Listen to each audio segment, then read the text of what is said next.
ரசம் வந்தா காணாவூரில் கர்த்தர் இயேசு வந்தா கச்சாடியில் திராட்சரசம் வந்தா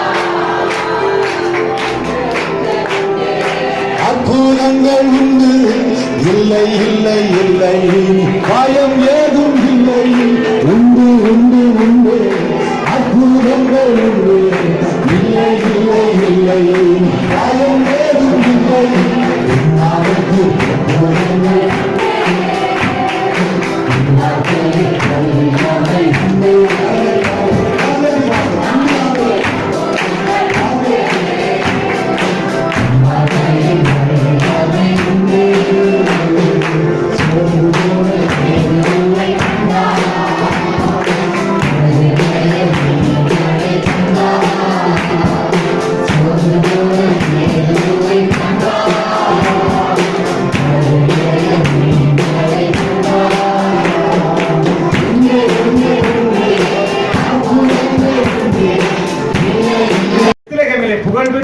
கடவாய் சத்தமா சொல்லுங்க ஆமென். நீ சொல்றாரு இது உன் வீட்டை இஸ்ரவேல்ங்கிற ஒரு மனுஷன் ஓட்டாண்டியா ஓடுகிறான் கம்ப தூக்கிட்டு அவன் மாமனார் வீட்டுல போய் கஷ்டப்படுகிறான். சொல்லுங்க அல்லேலூயா.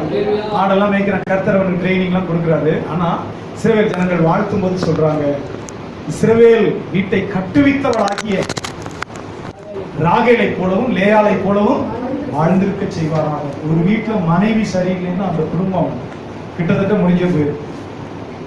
சொல்லுங்க ஆமென். மனைவி அன்புனாலையும் திருத்தலாம், தேவைப்பட்டா உதப்படலாமா? உதப்படக்கூடாது. சொல்லுங்க அல்லேலூயா. நிறைய துஷ்டர்கள் கூட மனைவியுடைய அன்பினால தெரிஞ்சிருக்காங்க. நிறைய துஷ்டர்கள் ஒரு நல்ல புத்தி இல்லாதவன், அடிகாரன், குடிகாரன், மனைவினா என்னன்னே தெரியாதவன் கூட மனைவியுடைய அன்பினால தியாகத்தினால சொல்லுங்க ஆமென் சில முரடர்கள் திருந்திருக்காங்க.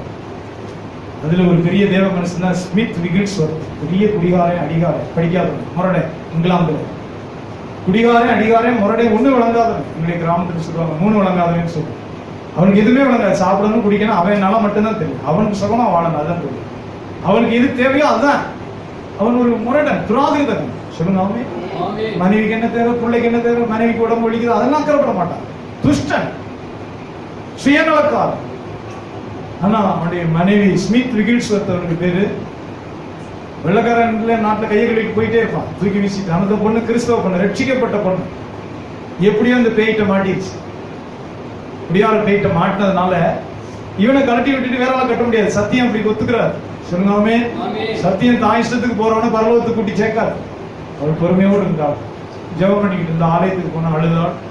குடிச்சிட்டு ரோட்ல கிடப்பா, அவனை தூக்கி கொண்டு வந்து குளிப்பாட்டி சோறு ஊட்டி பணிவிடையெல்லாம் செய்து கொண்டே இருந்தான். சொல்லுங்க ஆமென்.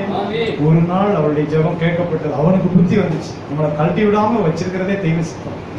உதவாக்கரை, சுத்த உதவாக்கரை, குடிகாரன், முரடே, நம்மளோட இருக்கணும்னு என்ன அவசியம் இருக்கு? சொல்லுங்க ஆமென். ஆமா, இங்க மாதிரி கல்லானாலும் கடமை, ஃபுல்லானாலும் புருஷன் வச்சு ஊறுகாய் வச்சு சந்தையில 20 ரூபாய் காய்கறி வச்செல்லாம் ஓட்டிட்டு இருக்க மாட்டான், தூக்கி வீசிட்டு போயிட்டு இருப்பான். ஆனா அவ இருக்கிறா. கடைசியில் உன்னை உள்ளம் திரும்பி. சொல்லுங்க ஆமென். இந்த உதவாக்கரைக்கு இவ்வளவு அன்பு காட்டுறாளே அவன் இருதயம் திரும்பினது. பின்பு அவனும் ஆலயத்துக்கு போனா. அவன் மூலமா தான் பைபிள் படித்தான். ஸ்மித் விகில்ஸ்வர்த் பைபிளே படிக்க தெரியாது, எழுத படிக்க, பைபிள் படிக்க மனைவி மூலமா கற்றுக்கொண்டார். சொல்லுங்க ஆமென். ஹோலி ஸ்பிரிட் பரிசுத்த ஆவின்னு 7 தடவை எழுதுனா 7 தடவை தப்பு எழுதுவார். ஹோலி ஸ்பிரிட்னா அவருக்கு எழுத தெரியாது, 7 இடத்துல 7 ஸ்பெல்லிங் மிஸ்டேக் பண்ணுவார். சொல்லுங்க ஆமென். முழங்கால நின்று வேதத்தை படிப்பார். பைபிள்ல என்ன சொல்லியிருக்கிறதோ அதை நம்பி ஜெபிக்கிற மனுஷனாய் மாறினார். இங்கிலாந்துல 16 பேர் உயிரோடு எழுப்பினார். சரித்திரம் சொல்லுங்க. சொல்லுங்க ஆமென். இங்கிலாந்தின் அப்போஸ்தலன் என்று அழைக்கப்பட்டார். ஸ்மித் விகில்ஸ்வர்த் இங்கிலாந்தின் அப்போஸ்தலன். இங்கிலாந்து அசைச்ச மனுஷன் சொல்றான். அவருடைய சரித்திரம் சொல்லுது. நம்ம சபையில புத்தகம் இருக்கு. மகள் சாசு 16 வயசு 17 வயசு. என் மகள் சாசு பிடிச்சு துணி போட மாட்டேங்கிறா. ஐயா வீட்டை பாதுகாத்துக்கிறதுக்கு நான் ஆளை வச்சிருக்கிறேன். துணி போடாம ரோட்ல படிக்கிறா. 16-17 வயசு. பாதுகாக்கிறதுக்கு நான் ஆளை வச்சிருக்கேன். துணியை போட மாட்டேங்கிறா. வீட்டை பாதுகாக்கிறதுக்கு ஆள் வச்சிருக்கேன். நீங்க எனக்கு உதவி செய்ய முடியுமா அப்படின்னு ஒரு தபால் வருது. இதெல்லாம் போன் இல்லாத காலம். தபால் வந்து சேர்ந்த உடனே அவர் சொல்றாரு, தபால் கிடைச்ச உடனே கோட்டை தூக்கி போட்டேன். தபால் கிடைத்த உடனே கோட்டை தூக்கி மாட்டிட்டு, சாசே நீ அங்க என்ன செஞ்சுக்கிட்டு இருக்கிற? சாசே நீ என்ன செஞ்சுக்கிட்டு இருக்கிற? இங்கதான் போறாரு. அந்த புஸ்தகத்துல அப்படி மகிமையா எழுதப்பட்டு, அந்த ரோட்டில அந்த மனுஷன் போகும்போது அவளுக்குள்ள இருந்த பிசாசு அழகி என்னை விரட்டுறதுக்கு ஒரு பரிசுத்தவான் வந்து சேர்ந்தான். என்ன இந்த சரீரத்திலிருந்து விரட்டி அடிக்க ஒரு பரிசுத்தவான் வந்து சேர்ந்தான். சொல்லுங்க அல்லது துடித்து இந்த இடத்தை விட்டு ஓடிச்சு. ஸ்மித் விகில்ஸ்வர்த் இங்கிலாந்து நாட்டினுடைய அப்போஸ்தலன். சத்தமா சொல்லுங்க. தன் மனைவியின் மூலமாய் மனைவியுடைய அன்பு, மனைவியுடைய அக்கறை, மனைவியுடைய தெய்வ பக்தி, மனைவியுடைய ஆழமான ஜெபத்தினால் இந்த முரடன் கர்த்தருடைய அப்போஸ்தலனாக இங்கிலாந்து அசைக்கிறவனாய் மாற்றப்படும். சத்தமா சொல்லுங்க. அல்லேலூயா. வீடு கட்டுறதுன்னா கொத்தனார் வீடு இல்ல. சொல்லுங்க ஆமென். ஆமா, மனைவிக்கு ரொம்ப பொறுப்பு இருக்கு. கடன் இல்லாம பிள்ளைகளை ஒழுக்கத்துல வளர்த்து புருஷன் அன்போட பாதுகாத்து உங்க வீட்டை கட்டுறதுக்கு மனைவிக்கு ரொம்ப பொறுப்பு இருக்கு. சொல்லுங்க ஆமென். சின்ன சண்டை ஒண்ணு அம்மா விட்டு வரேன் பொட்டியை தூக்கி ஓடக்கூடாது. சின்ன பிரச்சனை வந்தோம்னா அங்க இருந்து போகணும். உடனே தூக்கிட்டு வா. எங்க தூக்கிட்டு வர பிறகு எங்க வருவாங்க? அங்க அண்ணன் மனைவி முகத்துல அடிக்கிற வரைக்கும் அங்க இருக்கலாம். தம்பி மனைவி வெளியே போகணும்னு சொல்ற வரைக்கும் தான் அங்க இருக்கலாம். சின்ன பிரச்சனை ஒண்ணு பொட்டி துணியெல்லாம் தூக்கிட்டு புருஷன் விட்டு வான்னு சொன்னா உருப்படாதவன் அர்த்தம், விவரம் தெரியாதவன் அர்த்தம். ஒரு புருஷன் வீட்டுல நீ வாழ்ந்து பழகி பெருகு. சொல்லுங்க புருஷன் வீடு தான் உனக்கு அட்ரஸ். குமாரத்தி தகப்பன் வீட்டை மறந்துரு. சொல்லுங்க அங்க ஏசி இருந்துச்சு, அங்க அல்வா கொடுத்தாரு, அங்க ஆட்டுக்கறி போட்டாரு, அதை கல்யாணத்துல விட்டு விட்டு தள்ளு. சொல்லுங்க உன் புருஷன் உன் பிள்ளை பில்ட் யுவர் ஹோம். உன் வீட்டை கட்டி நிறுத்து. உன் வீட்டை கட்டி அதை நிலைப்படுத்து. உன் பேர் அதுல விளங்கும். சொல்லுங்க அல்லேலூயா. ஸ்தோத்திரம். அதான் வசனம் சொல்லுகிறது, ஆண்டவர் வீட்டை கட்டாரையாகி அதை கட்டுகிறவருடைய பிரயாசம் இதுதான். கர்த்தர் நகரத்தை காவாராகி காவலாளர் கண் விழித்திருக்கிறதும் சொல்கிறேன். ஒவ்வொரு சனிக்கிழமையில 1 மணி நேரம் 1/2 மணி நேரம் நன்றி செலுத்தி ஜெபம். ஆண்டவரே இந்த ஊருக்கு கொண்டு வந்ததுல இருந்து இப்ப கடைசியா ஆண்டவர் என்ன செய்தாரோ, இந்த கேணி நோண்டினது மூடினது வேலி அடைச்சது ஒன்னொன்னு எனக்கு சலிப்பே கிடையாது. ஏன்னா நான் ஒன்னும் கொண்டு வரல இல்ல, ஒன்னொன்னுக்கு நன்றி செலுத்துவேன். சோர்ந்தே தாவே என்னை பாதுகாத்து. போன வருஷம் 4 தடவை சாக வேண்டியது, பெட்ல கிடக்க வேண்டியது, உயிரோட வைத்திருக்கிறீங்க. கை காலம் நல்லா இருக்கேன். ஆஸ்பத்திரி செலவு இல்லாம கை காலம் நல்லா வச்சிருக்கிறீரே, நன்றி ஐயா. சொல்லுங்க ஆமென். அப்ப கர்த்தருடைய சமூகத்திலே நன்றி உள்ளவர்களாய் கர்த்தர் நகரத்தை காவலாகி காவலாளர் கண் விழித்திருக்கிறது இதுதான். நீங்கள் அதிகாலையில எழுந்து நேரப்பட வேலையை தரித்திருக்கிறதும் வருத்தத்தின் அப்பத்தை சாப்பிடுகிறதும் விருதா. அவரை தமக்கு பிரியமானவனுக்கு இன்பமான நித்திரை அளிக்கிறார். சொல்லுங்க அல்லேலூயா. சிலர் காலையிலே எந்திரிச்சு வேலைக்கு வருவாங்க. தயவு செய்து நிறுத்துங்க. விசுவாசியானீங்கன்னா காலையில நிறைய பேர் காலையில எந்திரிச்சோன்னு வேலை, காலையில எந்திரிச்சோன்னு ஏதோ ஒரு வேலை, காலையிலே சம்பாதிச்சது. நான் நிறைய இருக்கு, துக்கத்தோடு சொல்லுங்க. ராத்திரி போகணும் அரியோ கண்டமா அரிச்சு பணத்தை சேர்ப்பாங்க. கடைசியில் நீ சந்தோஷமா வாழ முடியாது. சொல்லுங்க ஆமென். அதை கொண்டே வியாதியிலையும் வைத்தியத்திலையும் விபத்திலையும் ஊதாரிக்குள்ள உனக்கு வந்து வாய்க்கும். 5-10 சேர்த்து ஊதாரியா செலவழிக்கும். நீ டீ குடிக்காம சேர்த்த பணத்தை அது ஃபுட்பால் விளையாண்டுட்டு இருக்கும். சாலமோன் அதை சொல்லுகிறான். காலையிலேயே வெள்ளன ஜபிக்க நேரம் இல்லை. நான் வேதனையோடு சொல்லுவேன். காலையில எந்திரிச்ச உடனே பிசினஸ் தான். 6 மணிக்கே பிசினஸ், 7 மணிக்கே பிசினஸ், ஓட்டி டியூட்டி. சொல்லுங்க ஆமென். அது சிலர் உணர்றது இல்லை. வயசான காலத்துல நிம்மதியா மனைவி பிள்ளைகளோடு சாப்பிடுறதுக்கு சுகம் வேணும் இல்ல. சொல்லுங்க ஆமென். சந்தோஷமா பேர பிள்ளை கூட இருக்கணும், மகன் இருக்கணும், அப்பா சாப்பிடுங்கப்பான்னு சொல்லணும், மாமா வந்து சாப்பிடுங்க சூடா சுட்டுருக்கேன்னு மருமக சொல்லணும். எல்லாம் சேர்ந்ததான் சந்தோஷமான வாழ்க்கை. பேங்க்ல கொண்டு அனுப்பி வச்சுட்டு என்ன செய்ய போகுது? நல்ல குடும்பம் உனக்கு இல்லைன்னா, ஒரு நல்ல மனைவி இல்லை, பாசமான பிள்ளைகள் இல்லை, பாசமான மருமக இல்லை, சொன்னதை கேட்கிற பேரம் பேத்தி இல்லை, ஒண்ணும் கிடையாது. பணம் வச்சு என்ன செய்ய போறோம்? சொல்லுங்க ஆமென். அதிகாலையிலே எந்திரிச்சு துணி, அதிகாலையிலே பணம், அதிகாலையிலே பணம். சொல்லுங்க ஆமென். செபிக்க நேரம் இல்ல பாஸ்டர், பைபிள் படிக்க நேரம் இல்ல பாஸ்டர். பைபிள் சொல்லுகிறது விருதா. Please listen. சொல்லுங்க ஆமென். எத்தனை பேர் தெரியுமா நல்லா சேர்த்து வச்சிருப்பான், அனுபவிக்கிற பாக்கியத்தை ஆண்டவர் கொடுக்க மாட்டார். கவனிங்க, பிரசங்கியுடைய புத்தகத்துல வேதனையோடு சொல்லுகிறான் பிரசங்கி, சேர்த்து குமிச்சு வைக்கும் தொல்லையை நியமிப்பார், ஆனா அனுபவிக்கிற பாக்கியம் இருக்காது. ஒரு துஷ்ட பிள்ளை வந்து சேரும், துஷ்ட மருமக வந்து சேருவான். உங்க ஊதாரியா உதறி போடுறதுக்கு ஒரு துஷ்ட பிள்ளை, துஷ்ட மருமக வந்து சேரும். 5-10 சேர்த்தது. கவனிக்கிறீங்களா? சொல்லுங்க ஆமென். செபிக்க நேரம் இல்லை பாஸ்டர், வேதம் படிக்க நேரம், குடும்பம் உட்காந்து ஜெபம் பண்ண எனக்கு நேரமே கிடையாது பாஸ்டர். சொல்லுங்க ஆமென். கர்த்தர் சொல்லுகிறார் விருதா. சொல்லுங்க ஆமென். விருதா. உன் பிரயாசத்தின் பலனை வேறொருத்தன் சாப்பிட்டு போயிட்டே இருப்பான். நீ கஷ்டப்பட்டு சேர்த்து வச்சது சம்பந்தம் இல்லாத உதறி விட்டுட்டு போவான். சொல்லுங்க அல்லேலூயா. கர்த்தருக்கு நேரம் கொடுங்க, ஸ்தோத்திரம் பண்ணுங்க, உள்ள உருகி நன்றி சொல்லுங்க. சொல்லுங்க அல்லேலூயா. ஸ்தோத்திரம். கர்த்தருடைய வார்த்தை சொல்லுங்க 4ஆம் வசனத்துல, இதோ பிள்ளைகள் கர்த்தரால் வரும் சுதந்திரம், கற்பத்தின் கனி அவரால் கிடைக்கும், அவரிடத்திலிருந்து பிள்ளைகள் இன்ஹெரிட்டன்ஸ். கர்த்தரால் வரும் சுதந்திரம், கற்பத்தின் கனி அவரால் கிடைக்கும் பலன். 5ஆம் வசனத்துல வாசிக்கிறோம், வாழ வயதின் குமாரர் பலவான் கையில் உள்ள அம்புகளுக்கு ஒப்பாய் இருக்கிறார்கள், அவைகளால் தன் அம்பரா துணியை நிரப்பின புருஷன் பாக்கியவான், அவர்கள் நாணம் அடையாமல் ஒளிமுக வாசனையில சத்துருக்களோட பேசுவார்கள். சொல்லுங்க. இந்த 2 வார்த்தையை வாலிபர்கள் கவனிங்க, தாய் தகப்பன் கவனிங்க. இந்த 2 வார்த்தையை சேர்த்து வச்சிருக்காங்க. வாழ வயதின் குமாரர். என்ன குமாரரா? நெஞ்சு புட்டைக்க நிமிந்து நிக்கிறான் நம்முடைய புள்ள, என் மகன் பாஸ்டர். நல்லது, உன் பிள்ளை சொல்ல கேட்பானா? அல்லது புள்ள சொன்னா நீங்க கேட்பீங்க? இங்க எத்தனையோ குடும்பங்கள பிள்ளையும் கல்யாணம் ஆனதோட தனித்தனியா தான் இருக்கு. அது தெய்வ சுத்தம் கிடையாது. சொல்லுங்க அல்லேலூயா. ஏன்னா பாஸ்டர் உங்களுக்கு வரட்டு பார்ப்போம், தெளிவோட சொல்றேன். சொல்படி கேட்டா கூட இருக்கலாம், இல்லைன்னா கேட்டு வெளியே எங்கேயாவது இருக்கலாம். எனக்கு ஒன்றும் கஷ்டம் கிடையாது.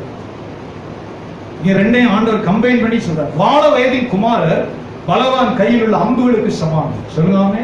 கூர்மையான அம்புக்கு வாலிப பிள்ளைகள் சமானம். அந்த அம்பரா துணி எங்க இருக்கணும்? அம்பரா துணி அம்பு வச்சிருக்கிறவனுடைய முதுகுக்கு பின்னாடி அடுக்கி வச்சிருக்கணும். சொல்லுங்க ஆமென். அந்த அம்பை எய்தா அந்த அம்பு குறிமாத்த இடத்துல போய் இதை அடிக்கணும், அப்பதான் அவனுக்கு வெற்றி வரும்.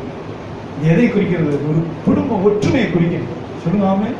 தயவு செய்து சொல்றேன், நல்ல வயதுக்கு வந்த பிள்ளை சொன்னா தாய் தகப்பன் பொறுமையா கேட்க, உனக்கடா தெரியும் அப்படின்னு சொல்லாது. உங்களோட உனக்கு அதிகமா தெரிஞ்சிருக்கலாம். நீங்க ஆனவனோட நிறுத்திக்க, அவன் என்னென்னமோ படிச்சுட்டு வந்திருக்கான்.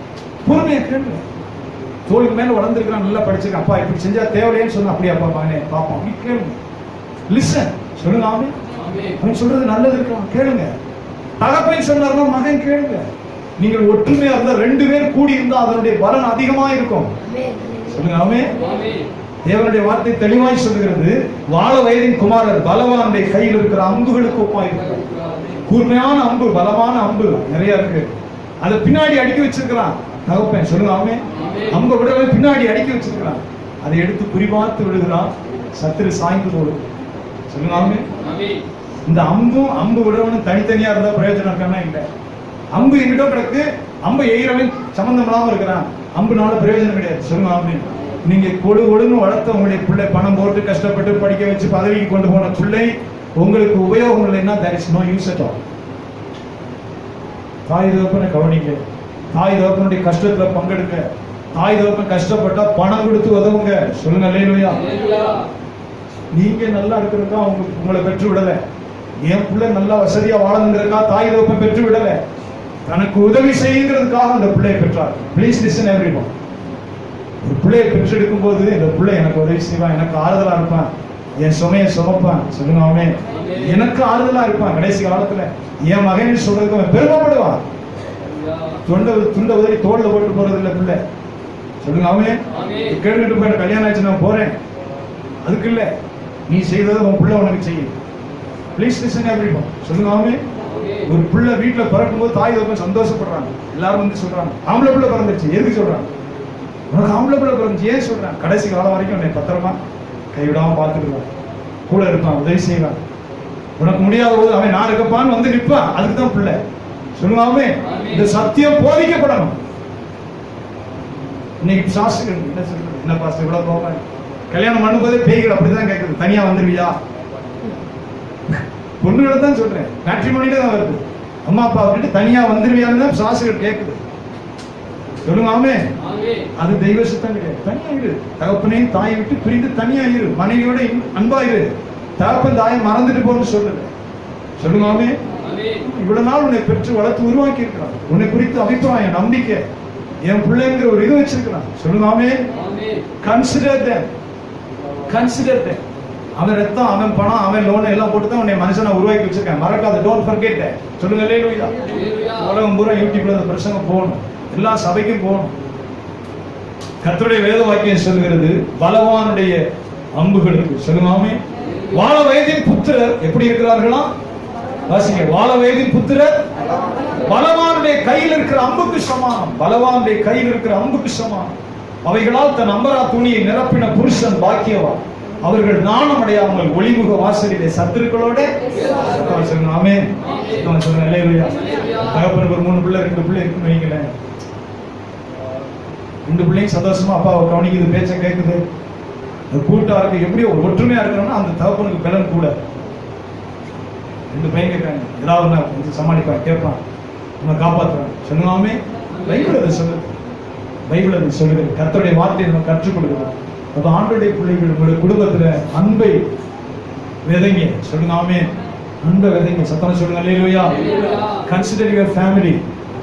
பிள்ளைகள் கர்த்தரால் ஒரு சுதந்திரம். 100 அந்த மகிமையுள்ள சங்கீதம் குடும்ப ஆசீர்வாதத்தின் சங்கீதமா தொடங்குகிறார். ஆண்டவர் சொல்லும்போது காலையிலே வேலை, காலையிலே சம்பளம் ஓடாதீங்க, கர்த்தரிடத்திலிருந்து தொடங்குங்க. சொல்லுங்க ஆமென். அவரே நமக்கு இன்பமான நித்திரை அளிக்கிறார். என்ன நித்திரை அளிக்கிறாரா? சத்தம் சொல்லுங்க. என்ன நித்திரை? இன்பமான நல்ல நித்திரையை, நிம்மதியான ஜீவியத்தை ஆண்டவர் அருளுகிறார். கர்த்தருடைய பரிசுத்த நாமத்துக்கு